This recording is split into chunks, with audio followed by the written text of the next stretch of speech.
আসসালামু আলাইকুম।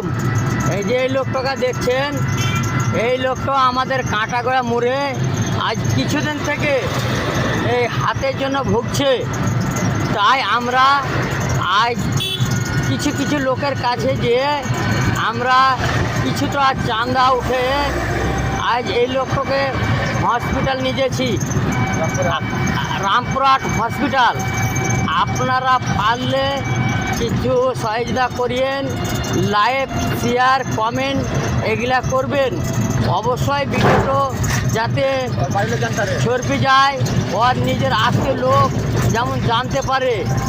আমরা এই তিনজনে এই রামপুরহাট হসপিটাল যাচ্ছি নিয়ে নলাটির মোড় বেরোলাম। আপনারা পারলে এই ভিডিওটা লাইক শেয়ার কমেন্ট করে দিবেন। আমাদের কাঁটাগড়া মোড়ে এমন একটা কাঁটাগড়া মোড় আমাদের